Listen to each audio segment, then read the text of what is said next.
Baik, untuk video kali ini saya mau awali dengan satu cerita bahwa beberapa hari kebelakangan ini saya dapat postingan yang di-share di sosial media dan ini viral tentang salah satu bapak menteri kita yang dulu jadi CEO-nya Unicorn. Dan di sana postingan ini berbicara masalah privilege. Apa maksudnya? Terkadang ketika kita mendengar cerita orang sukses gitu ya, misalkan seperti Jeff Bezos, orang terkaya di dunia yang dari Amazon, kita mendengar satu sisi bahwa Amazon itu dulu mulai dari garasi loh gitu. Tapi sisi lain yang kita nggak tahu, misalkan ketika Jeff Bezosnya susah, sebenarnya orang tuanya bisa ngasih suntikan dana ke Amazon pada saat itu kalau nggak salah sekitar 250 ribu US dollar. Dan untuk takaran orang US yang bisa ngasih uang segitu kan bukan orang biasa, pasti keluarganya berusaha dari keluarga yang ada juga gitu ya. Dan banyak juga gitu cerita-cerita orang sukses lainnya yang sebenarnya kalau kita lihat dari sisi lain, seperti halnya Bill Gates atau mungkin Mark Zuckerberg gitu, orang yang bisa memasukkan kuliah ke Harvard itu, maksudnya anak yang bisa masuk Harvard sendiri kan berarti bukan anak yang biasa gitu ya, dia pinter banget gitu ya. Yang keduanya, biaya kuliah di sana tuh kan nggak murah gitu. Kalau dia nggak pinter banget nggak dapat beasiswa kan berarti orang tuanya juga bayar kuliah, dan berapa biaya kuliah di sana, dan tentunya orang-orang seperti itu berasal dari orang-orang yang mampu gitu. Nah sekarang contoh lainnya, kalau misalnya ada orang kita yang bisa menyekolahkan anaknya ke Stanford University, kemudian kerja di Silicon Valley, apakah itu sebuah privilege atau bukan gitu? Karena dibandingkan dengan kita yang nggak mampu untuk bisa kuliah ke sana itu kan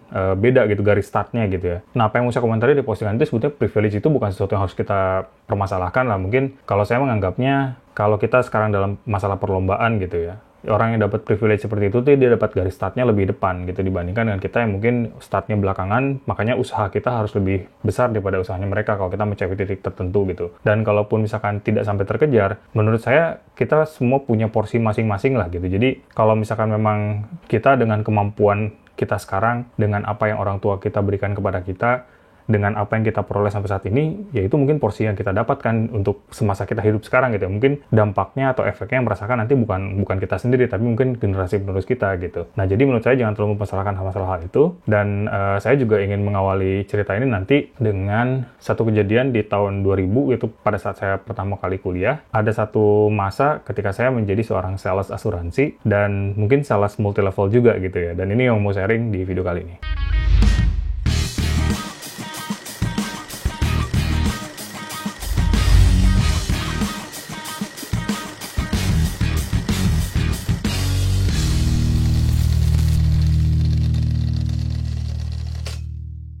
Assalamualaikum warahmatullahi wabarakatuh. Halo Sobat Ngulik, jumpa dengan saya Indra dari indagunawan.com. Seperti tadi di awal saya bilang, sebetulnya di tahun 2000-an gitu ya, karena saya bukan berasal di keluarga yang mampu gitu. Jadi orang tua saya selalu memberikan jatah yang pas. Misalkan ketika saya SD, saya selalu dikasih uang pas hanya untuk jajan sekali gitu. Dan itu membiasakan saya untuk makan di rumah gitu. Jadi kalau misalnya saya lapar, saya nggak jajan di luar gitu. Diharuskan makan di rumah gitu. Jadinya uang yang dikasih ke saya itu hanya cukup untuk beli misalkan gorengan di sekolah gitu ya. Begitu juga semasa SMP dengan masa SMA, biasanya orang tua saya cuma ngasih uang hanya cukup untuk transport gitu. Jadi saya nggak punya privilege untuk jajan di sekolah gitu. Jadinya kalau misalnya saya mau jajan enak di sekolah, biasanya saya kumpulin tuh sisa-sisa uang transport saya selama 3 hari, baru saya bisa jajan sekali di sekolah gitu. Dan ini memang didikan gitu, didikan dari orang tua saya supaya saya merasakan namanya effort perjuangan kayak gitu ya. Nah begitu juga ketika berlanjut ke masa kuliah gitu. Jadi orang tua saya hanya memberikan uang tuh pas betul untuk uang kosan saya atau uang makan saya selama 3 hari sehari gitu. Jadinya kalau saya mau ngapa-ngapain tuh nggak bisa gitu, susah gitu. Jadinya memang difokuskan untuk kamu kesana belajar, pokoknya tujuannya jangan mikirin yang lain-lain deh gitu. Nah tapi kan dalam satu sisi saya juga pengen punya sesuatu gitu ya, apalagi dulu saya kuliahnya teknik komputer gitu, pengen punya komputer di rumah juga gitu ya. Nah jadinya pada saat itu saya ada keinginan saya untuk mendapatkan uang sendiri kan, karena saya nggak bisa mengandalkan pengasih dari orang tua gitu. Jadi saya harus punya uang kalau saya mau beli sesuatu gitu. Jadinya pada saat itu saya cari-cari kerja dan dapat interview sebagai sales asuransi gitu. Nah waktu saya di interview itu saya sudah mulai masuk kantor sehari atau 2 hari lah untuk masalah pelatihan gitu. Dan mereka baru sadar umur saya masih sekitar berapa, 18-19 tahun kali pada saat itu gitu ya. Dan mereka bilang, oh sorry kita nggak bisa mengerjakan kamu dulu gitu. Karena minimal 21 tahun untuk menjadi sales asuransi itu gitu. Jadinya nggak jadi itu gitu.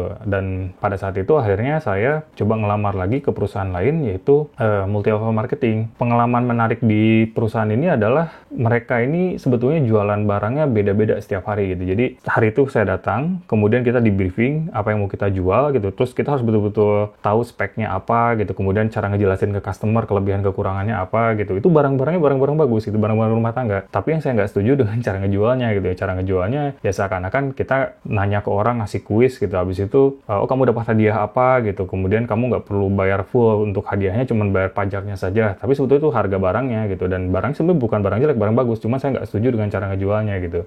Apa yang mau saya ambil poin di cerita itu gitu ya, ketika saya masuk ke dunia sales asuransi, kemudian multi level marketing gitu ya, ada satu kesamaan yang saya lihat seperti ini. Jadi biasanya ada semacam pitching atau motivational speech gitu ya, dimana kita tuh harus punya keinginan dulu atau punya target dulu. Bahkan di satu sesi saya sempat dikasih taunya begini gitu, coba kalau kamu pengen sesuatu, misalnya pada saat itu diiming-iming dengan handphone gitu ya. Nah, kalau misalnya kamu pengen handphone atau pengen apa gitu, kamu tempel deh apanya, brosurnya kayak posternya di kamar kamu gitu. Jadi ketika kamu bangun tidur, kamu selalu ingat hari itu, oh ya saya pengen dapetin barang itu gitu. Nah, kayaknya juga sampai sekarang di dunia itu selalu begitu kan, selalu diiming-imingi uang yang banyak misalkan, atau jalan-jalan ke luar negeri, atau rumah yang besar gitu. Dan itu menjadi satu motivational speech untuk orang-orang itu gitu. Tapi akan saya sharing adalah tidak semua jalan sukses orang itu sama gitu. Saya juga sadar bahwa banyak teman-teman saya yang sukses dari dunia multi level marketing, tapi kalau saya sendiri nggak bisa gitu, karena kemampuan saya bukan di sana. Nah, tapi ada yang bisa kita copy atau kita tiru dari bagaimana cara mereka meraih targetnya itu gitu. Mungkin kalau saya teman-teman yang muslim juga kan kita diajarkan bahwa kita harus punya ikhtiarnya dulu, kemudian konsistensi itu berarti istiqomah gitu ya, kemudian juga sisanya serahkan kepada yang di atas gitu. Saya juga sama seperti dengan yang lain, bahwa saya punya mimpi-mimpi, punya cita-cita, punya keinginan yang ingin saya dapatkan gitu. Tapi mungkin target saya tidak terlalu tinggi seperti misalkan mimpi-mimpi yang dijual sama orang-orang multi level marketing gitu ya, bisa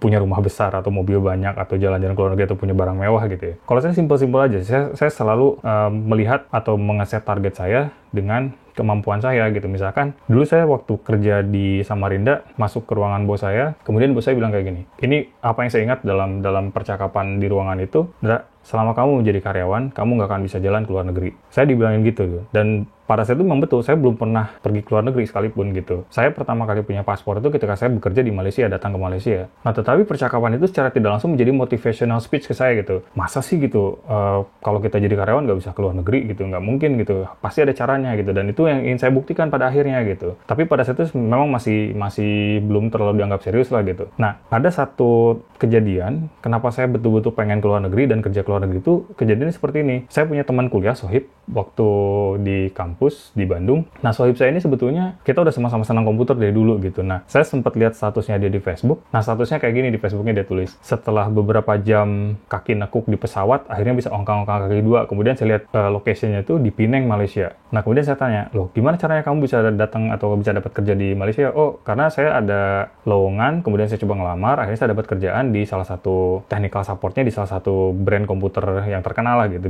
di Penang di Malaysia. Nah, akhirnya dari situ kan kita jadi punya target, punya keinginan, punya motivasi kan. Teman saya aja bisa, harusnya saya juga bisa dong gitu. Berarti saya mau nyoba nih gitu. Buktinya teman saya aja bisa gitu. Nah, jadi yang tadinya saya pikir bahwa kerja di luar negeri itu nggak mungkin gitu atau susah untuk orang seperti saya gitu ya. Saya juga lihat teman saya aja bisa. Berarti ada jalannya dong gitu. Saya juga harus bisa gitu. Nah, itu yang saya lakukan. Akhirnya saya coba-coba buka-buka job site. Kemudian saya cari lowongan-lowongan yang pada saat itu sama dengan skill yang saya cari gitu. Pada saat itu saya kan menguasai Java dan saya senang ke dunia open source. Saya cari-cari lowongan, pada saat itu nggak banyak gitu. Kebanyakan lowongannya di .NET, tapi ada satu lowongan yang sebetulnya dia carinya programmer.NET, tapi persyaratan di bawahnya nggak nyebutin bahwa harus bisa .NET gitu. Jadi persyaratan di bawahnya kalau misalnya kamu juga bisa bahasa Java atau PHP, itu juga boleh ngelamar gitu. Nah, saya lihat lowongannya seperti itu. Akhirnya saya buat lowongan dengan asumsi bahwa saya kan bisa open source lah gitu. Saya mungkin akan ngincer ke posisi programmer PHP-nya pada saat itu gitu. Jadi saya kirim lamaran itu. Kan kalau di job saya itu suka ada status gitu, berapa orang yang lamar. Waktu itu kalau saya yang lamar cuma 60 gitu ke posisi perusahaan, tapi perusahaan di Malaysia. Akhirnya proses interviewnya jalan. Jadi ada interview lewat Skype dulu, kemudian bosnya datang ke Indonesia, kita lakukan coding test di Indonesia gitu kan. Selepas itu dapat panggilan, akhirnya kita diterima. Jadi dari 60 itu 2 orang yang waktu itu berangkat, saya dengan ada satu teman saya dari Jakarta. Nah, kita berangkat bareng ke Malaysianya gitu. Nah, jadi itu yang mau saya cerita, bahwa sebetulnya kita harus ada keinginan dulu gitu, atau ada target dulu. Karena kalau nggak ada keinginan atau target, artinya nggak ada sesuatu yang kita kejar kan gitu. Ketika kita sudah punya target atau keinginan, kita jadi cari tahu tuh, cari jalan bagaimana cara mengejar keinginan itu gitu. Ada motivasi untuk mencari caranya, kemudian juga nanya-nanya ke sana ke sini kan gitu. Jadi yang tadinya kita nggak kepikiran sama sekali yang kerja di luar, bahkan nggak menganggap itu tidak mungkin, tapi ngelihat sesuatu ternyata, oh itu mungkin ternyata seperti itu gitu. Akhirnya kita jadi berusaha mencari jalan kan. Nah setelah kita berusaha, rewardnya adalah hasilnya itu. Dan akhirnya kita bisa berada di sini sekarang gitu. Nah jadi akhirnya pada saat saya sudah sampai ke Malaysia, pada saat itu saya dalam hati udah bisa jawab bos saya dong gitu. Saya masih karyawan, tapi saya juga sekarang bisa ke luar negeri kalau misalnya kamu kerjanya di luar negeri kan gitu. Dan ternyata dari situ kesempatan saya untuk jalan ke luar negeri lebih banyak lagi. Karena Malaysia ini kan sebetulnya salah satu internasional hub untuk flight gitu. Jadi kemana-mana di sini murah gitu. Kayak ke Hong Kong atau ke Macau itu jauh lebih murah daripada dari Indonesia misalkan. Dan itu jalannya menjadi lebih mudah untuk kita kalau misalnya kita mau jalan-jalan ke luar negeri dengan usaha kita sendiri gitu. Nah tapi ada satu hal lagi yang mau saya sharing ini.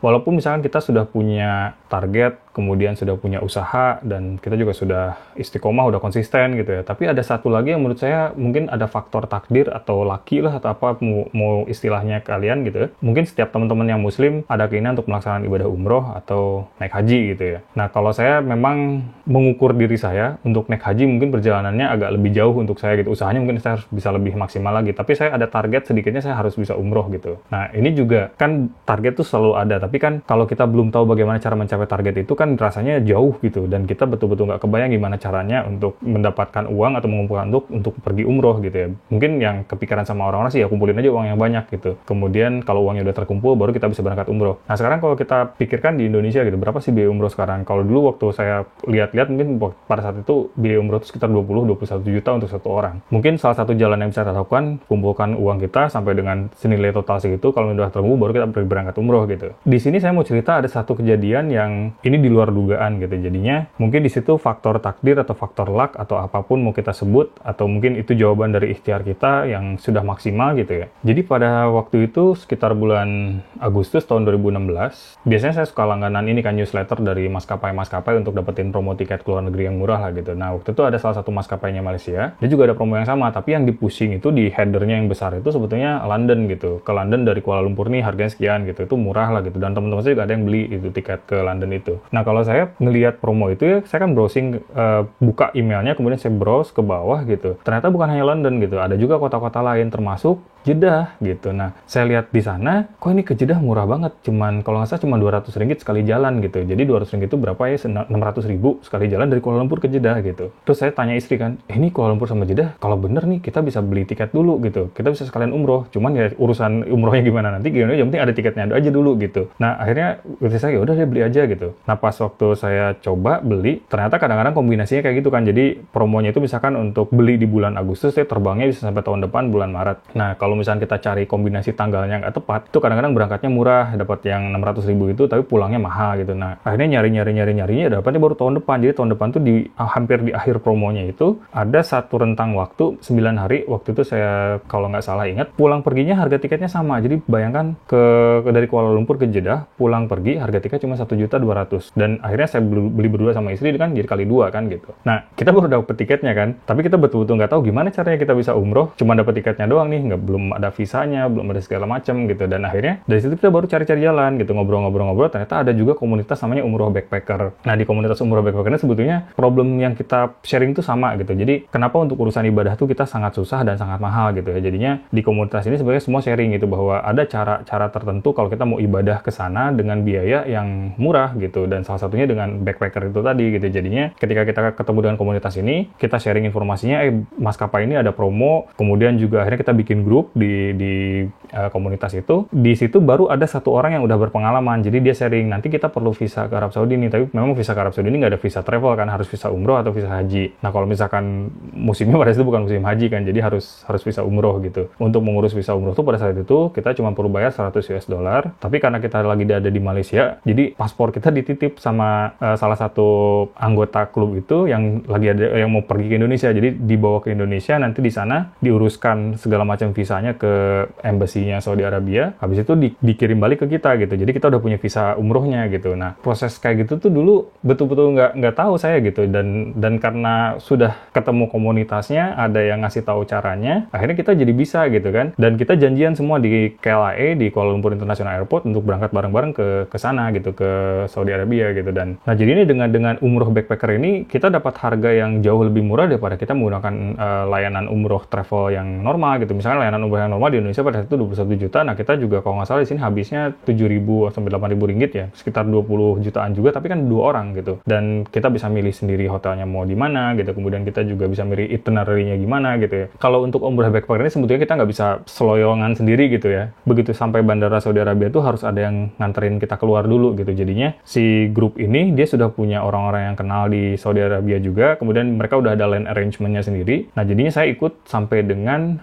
keluar bandara gitu. Jadinya harus ada bis yang jemput ke bandara, kemudian kita sama-sama masuk gitu ke bis itu. Nanti pas keluar bandara kita bisa mencar gitu. Nah, jadinya umroh kita tuh buat kita sih berkesan gitu, karena pertama itu umroh termurah mungkin yang pernah kita lakukan. Kemudian juga ada satu momen kayak misalkan yang kita bisa dapat di umroh biasa, kayak kita betul-betul mikirin, aduh ini gimana nih gitu, uang kita kurang gitu ya, apa istilahnya mau makan apa sekarang. Terus ternyata begitu kita tahu porsinya orang Arab kan gede-gede gitu, oh kayaknya kita bisa beli makan tuh cuma sekali doang gitu. Nanti kita bisa sharing dengan istri saya gitu. Kemudian juga kita bisa milih hotel sendiri gitu, yang lebih murah kan lebih jauh dari Masjidil Haram misalkan. Nah itu tapi kan dalam jarak kurang dari 1 kilo lah kita masih bisa jalan gitu. Dan aktivitas kita kan kebanyakan juga di masjid. Jadi setelah malam baru kita pulang ke rumah. Habis dari rumah paling paginya kita ke masjid lagi subuh. Habis subuh kita mungkin melakukan aktivitas lain. Tapi dari zuhur sampai dengan isya biasanya kita nggak jauh-jauh dari masjid lah gitu. Nah itu pengalaman-pengalaman yang menurut saya jadi berharga buat kita. Jadi melaksanakan ibadah itu gimana rasanya, kita ngatur waktu sendiri, kemudian beli tiket sendiri dari Mekah ke Madinah bolak-balik gitu. Nah itu jadinya buat kita lebih berkesan gitu. Nah sebagai kesimpulan video kali ini saya mau highlight tentang itu tadi, bahwa bagaimana orang-orang yang kerja di multi level marketing atau asuransi bisa meraih kesuksesan mereka, kemudian bagaimana cara saya meraih kesuksesan kecil saya. Karena kita harus punya keinginan dulu, atau motivasi, atau target, atau apalah itu namanya. Karena kalau nggak ada itu berarti nggak akan ada usaha kan gitu. Sedangkan kita harus berusaha untuk mencapai keinginan kita supaya ada hasil gitu. Kalau nggak ada usaha ya nggak ada hasil itu tadi. Jadinya target, usaha, persisten, baru kita bisa dapat hasilnya. Dan ada faktor lain di luar itu yang tadi saya cerita, bahwa tiba-tiba misalkan kalau dalam kasus saya dapat tiket ke Jeddah murah, sehingga itu mempermudah usaha saya untuk mencapai keinginan saya untuk umroh gitu misalkan ya. Nah itu kan, itu udah lain gitu. Yang penting kita pastikan usaha kita maksimal, dan selanjutnya itu kita serahkan aja sama yang di atas gitu. Baik, untuk video kali ini saya cukupkan sampai sekian. Seperti biasa, kalau misalnya ada pertanyaan mengenai pembahasan di video kali ini, silahkan tulis di kolom komentar atau message langsung ke Instagram saya di indragunawan.com. Dan sampai ketemu lagi di video berikutnya. Ciao. I don't have to party to have fun, you see. I got different hobbies, and that's all I need. Some say life is boring, but I disagree.